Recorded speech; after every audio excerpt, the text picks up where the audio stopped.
Сәлеметсіздер ме балалар? Сәлеметсіздер. Біз қазір әліпби сабағын бастаймыз, иә? Сабақ бастамас бұрын балалар бір-бірімізбен дос болу, бір-бірімізді құрметтеу мақсатында, бір-біріміздің көңіл күйімізді көтеру мақсатында біз дос туралы тақпақты бірге айтамыз. Бірге бастаймыз. Достарым бірге, доссыз жалғыз қалады, досы үшін күймеген, дұшпаннан аманды. Тамаша балалар, бізге әрқашан біз бір-бірімізбен дос бола білуіміз керек екен. Отыра қойыңдар балалар. Өткен сабағымызда біз қандай әріппен танысқан едік? Дыбысымен? Әріпі және дыбысымен танысып едік, иә? Қандай дыбыс екен балалар? Дауысты. Дауысты қандай дауысты дыбыс? Жіңішке дауысты дыбыс. Үйге берілген дыбысына берілген тапсырмаларды орындап келдік қой, балалар? Олай болса, қазір біз тақтада сол оқыған тапсырмаларымды қайталап, осы жерде бірге оқимыз, иә?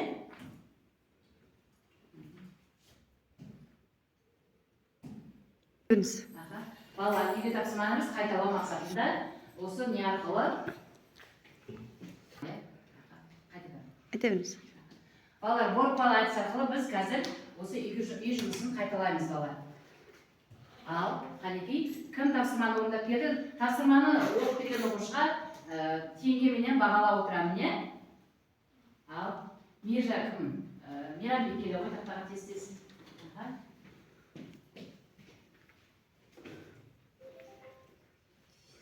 Қандай сөз екен?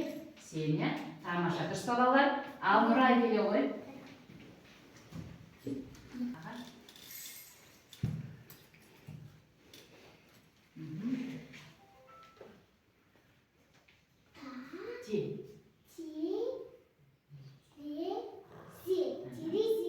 Тамаша, жарайсың ма? Жарайсың. Балғын бейіп келе ғой.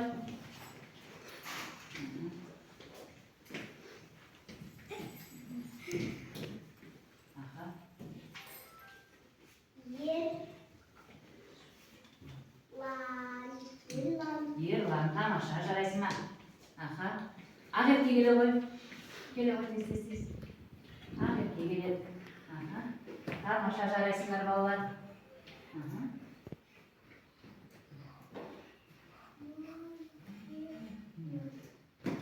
Мені, тамаша, жарайсың.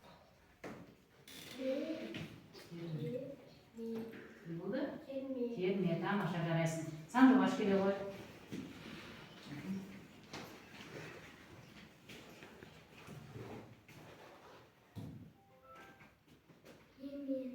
Тамаша, жарайсың, келе ғой. Кім? Әлжанбек.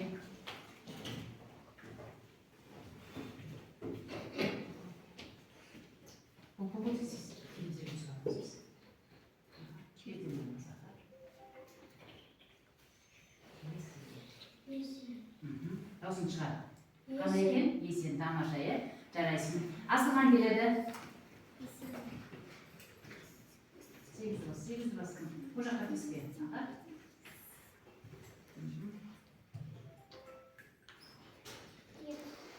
Тамаша, жарайсың. Кім? Жандарбек келе ғой. Ет дедіге.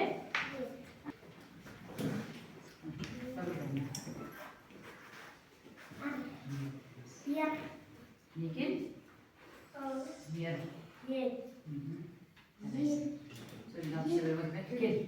Балалар, енді біз үй жұмысын дыбысы жіңішке және дауысты дыбыс екенін білдік. Бұл не арқылы біз сөздерді де оқыдық. Дыбысы сөздің басында, ортасында және соңында да кездесе береді екен. Өте тамаша, жарайсыңдар балалар. Енді мына келесі сабағымыздың тақырыбын ашу мақсатында біз қазір күй тыңдаймыз. Одан кейін әрқай сабағымыз жалғастырамыз. Тыңдап отырамыз, қолымыз жоқ балалар. Енді біз жаңа сабағымыздың тақырыбын ашу мақсатында қазір біз күй тыңдаймыз.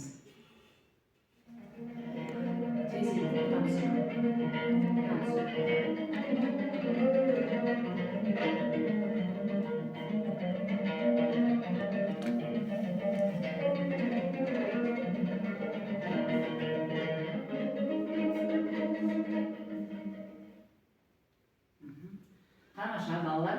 Енді қазір сендер күй тыңдадыңдар, иә? Күйді немен тыңдадыңдар балалар? Домбыра, иә? Балалар не істеп отыр екен? Домбыра тартып шертіп отырыпты, иә? Бұл қандай сабақ деп ойлайсыңдар балалар? Нағайы отырыпты. Музыка сабағы, иә? Музыка сабағында балалар домбырамен тартып күй тартқан екен, иә? Қолдарындағы аспапты не қылып айтамыз балалар? Домбыра деп айтамыз, иә?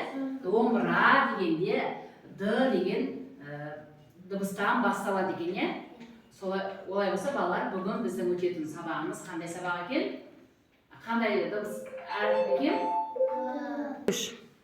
Сонымен бүгінгі өтетін сабағымыздың тақырыбы не екен? Д дыбысы және әрпі екен. Бүгінгі сабағымыздың мақсаты д дыбысы және әрпімен танысады, меңгереді. Д дыбысы әрпін таниды, дыбыс пен әріпті бір-бірінен ажыратады. Құндылықтар Қазақстан туралы мәтіндерді оқу, ел тарихы мен көрнекі жерлері жайлы ақпараттарды ұсыну арқылы қалыптасады.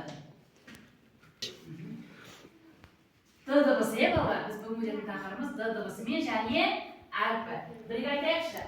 Д, д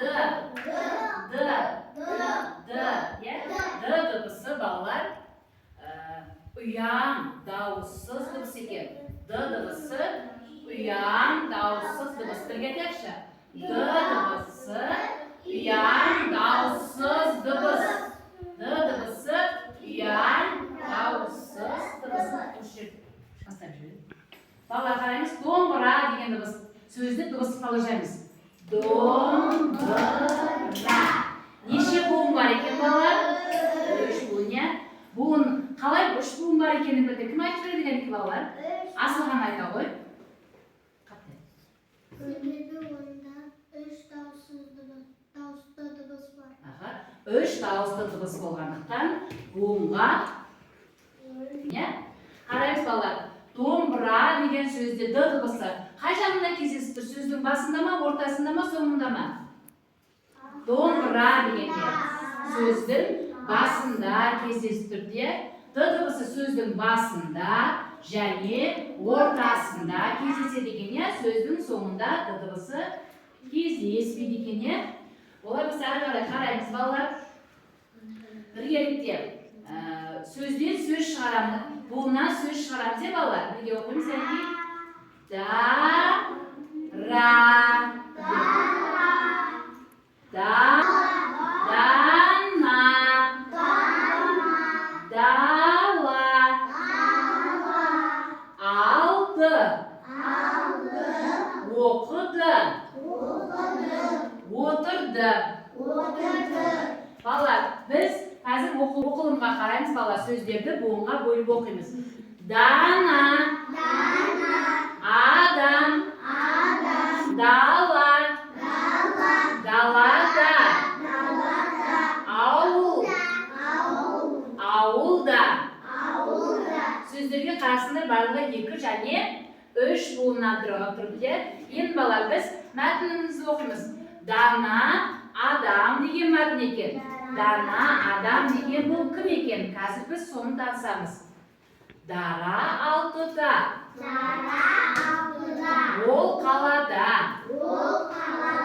Ал атасы ауылда. Дара ауылда демалды. Атасы дана адам.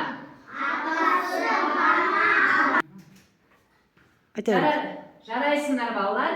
Енді қараймыз. Біз тақырыбына қараймыз, дана адам. Бұл мәтінде дана адам деп кім айтып екен балалар? Атасын. Дараның атасы қандай адам екен балалар? Дана. Дана деп қандай адамды айтамыз? Дананың атасы қандай адам екен? Дана адам екен. Дана дегеніміз не екен бұл? Дана адам деп қандай адамды айтып екенбіз балалар? Ақылды. Балаларына жақсы тәрбие берген адамды дана адам деп айтады екенбіз, балалар? Сендердің үйде ата әжелерің бар ма, Нұрай?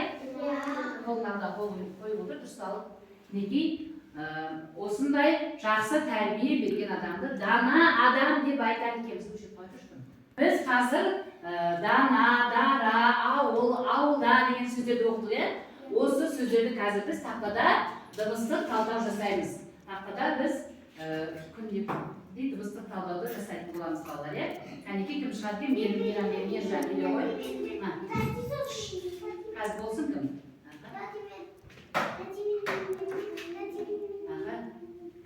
Сөйлей бердім, жақындап сөйлей бердім. Жарайсың, тамаша.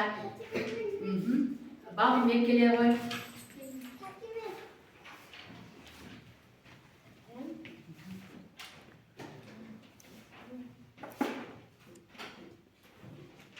Жандарбек келеміз, е?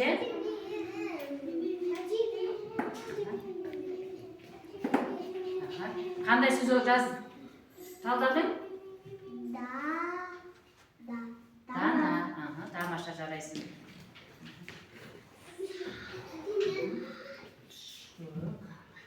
Қызыл, көк соларына.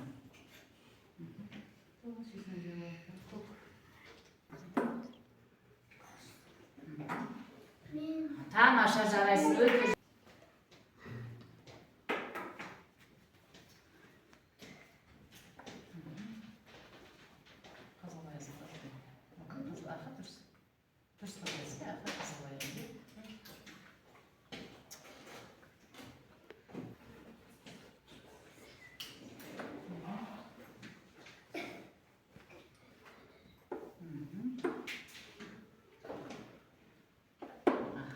Тамаша, жарайсың, тамаша. Қалдық, е, балалар? Неки? Далада дегенді буынға білейікші барлығымыз. Далада. Үш буын. Дала дегенді білейікші, кәнекей? Екі буын бар екен. Дана дегенде? Ауылда. Үш буын, е? Тамаша, балалар. Балалар, біз күнмен сөздерді айттық, буындарға бөлдік. Енді осы д дыбысын біз дәптерге әдемілеп жазамыз. Барлықтарымыз ручка қаламсаптарымызды аламыз қолымызға. Қаламсаптарымызды аламыз. Қаламсапты сәйіміз барлығымыз көлбеу бірге. Д дыбысын үлкен әрпін жазамыз, е? Неки сызықтан жоғары шығарамыз, е? Енді кіші әрпін көрсеткендей біз не істейміз? Сызықтың ішіне, дөңгелектің ішіне жазамыз, е, балар?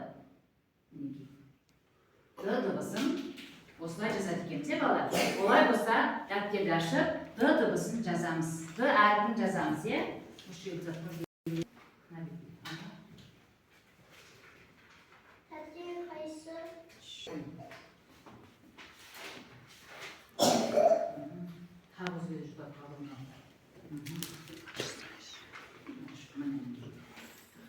Жазып қолына ұшқан ұстап отыр.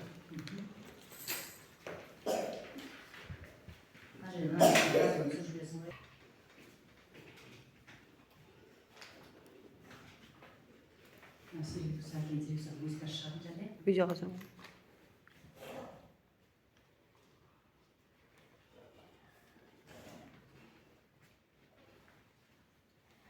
Біз енді серкіп аламыз, е? Қолдарымыздағы шыңғырлауықтар ұстаймыз да, балалар. Бірге.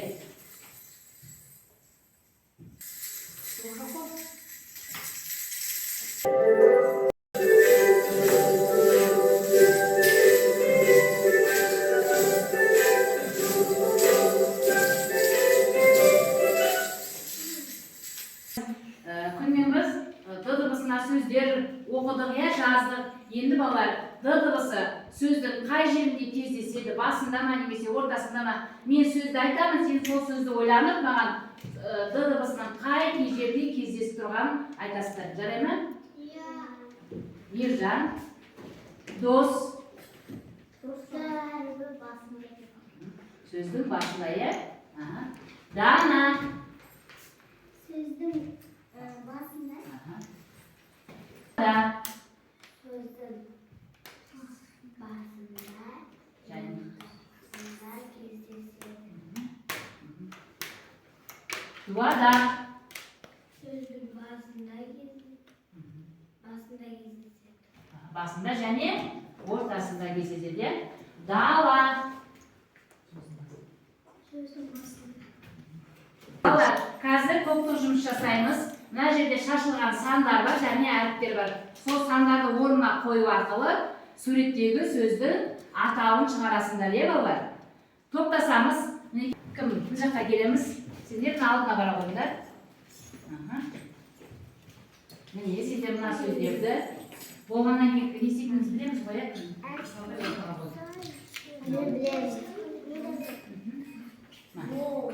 қане балалар, болған кезде нені басып, қолдарыңызды көтереміз, бірге. Ернұр, сен де қосып отыр.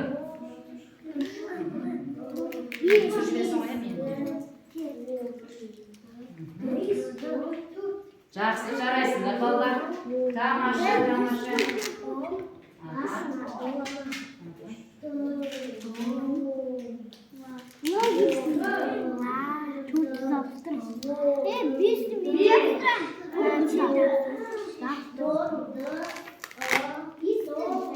Болғанда қолды көтеріңіз. Тамаша, жарайсыңдар. Екі топ болды, ағама топ болды, аға.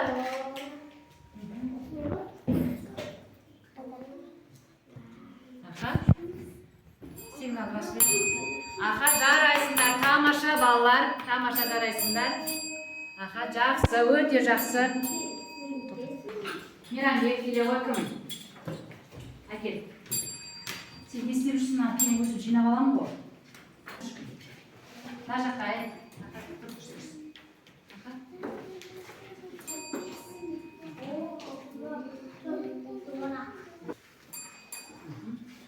жарайсыңдар балалар, олай болса, қазір бірінші топтың сөзін көреміз, қалай орындағанын. Не деген сөз шыққан балалар? Долана, дұрыс орындаған. Екінші топқа қараймыз. Жарайсыңдар балалар, бір-бірімізді қошеметтеп қоямыз. Бірінші топқа тамаша. Екінші топқа қараймыз. Не деген сөз шыққан екен? Орындық. Тамаша, жарайсыңдар балалар. Үшінші топқа қараймыз балалар. Не деген сөз шықты? Домбыра деген сөз шықты балалар. Домбыра. Ал долана деген сөз буынға бөліп көрейікші балалар. Долана. Орындық деген сөзді бөлейік балалар. Орындық. Үш буын, тамаша. Өте жақсы жарайсыңдар балалар.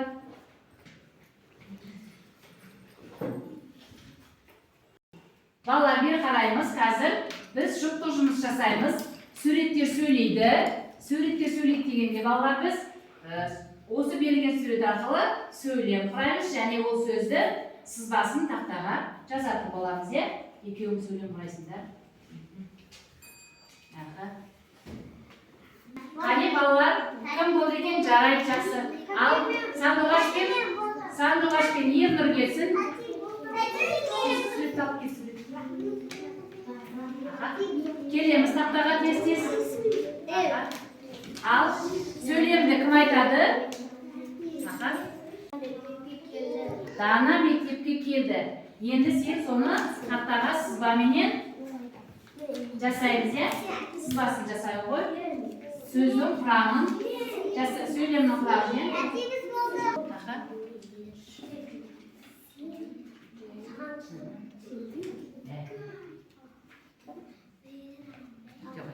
Не деген сөз еді?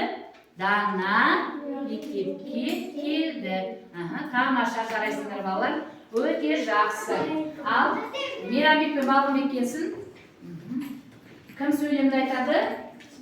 Айта ғой сөйлемді. Жандарбек топ ойнады. Сенен соның сызбасы сауы.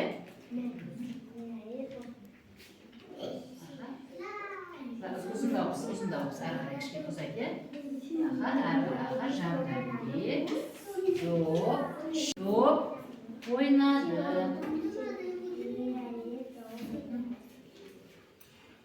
Өтті қоямыз, Тамаша, жарайсыңдар, балалар, жарайсыңдар. Бері қарай. Дауысы қатты шығар. Дана, мен кітапты ұстадым. Мен дәптерге жаздым де.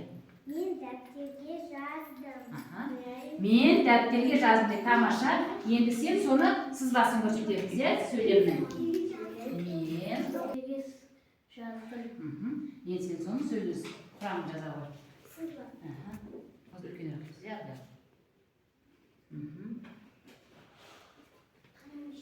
Endi aha. Tuzsiz.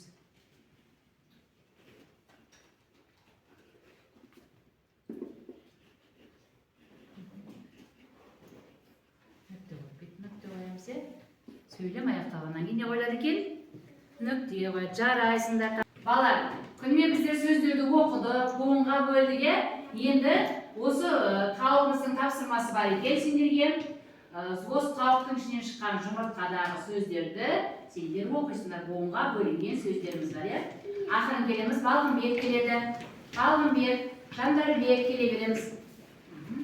Бір-бірден алып кетеміз, иә? Аха, жуасып жамырамаймыз. Аха, жарайсыңдар балалар.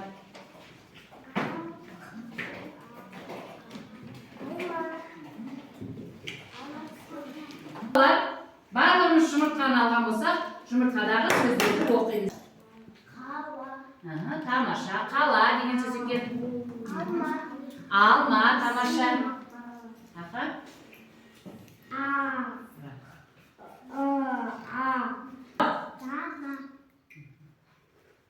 Оқы. Дана. Таға, тамаша. Мата. Және оқи ғой. Алға, тамаша. Қандай екен? Маса, тамаша. Сана, тамаша. Оқи ғой. Қандай екен? Қара, тамаша. Жарайсыңдар балалар. Жарайсыңдар балалар, тамаша, барлықтарыңызбен жақсы қатысыңдар. Балалар, бүгінгі сабағымыз түсінікті болды ма барлықтарыңа? Дыбысы қандай дыбыс екен? Дауыссыз, ян дауыссыз дыбыс, иә? Сөздің басында да және ортасында да кездескен, иә? Олай болса, түсінікті болса, бүгінгі сабағымызға біз кері байланыс жасап жібереміз, иә балалар? Сабағымыз түсінікті болса, барлығы жасыл түймені басамыз. Сұрақтарың бар болса, сары түймені және қиналып жатқан болсында түсінбей, онда қызыл түймені басатын боламыз, иә? Қазір мына жерде Балғынбектен, Мейрамбектен бастап келе береміз, иә? Бір-бірден. Балғынбек келе ғой, ізіне келіп тұра бер. Келе ғой, кестесін, аха. Ол бір бастан, иә?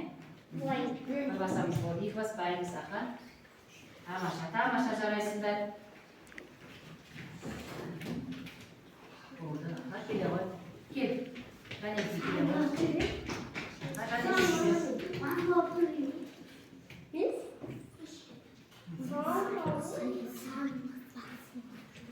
Қолындамызын кетті. Кет.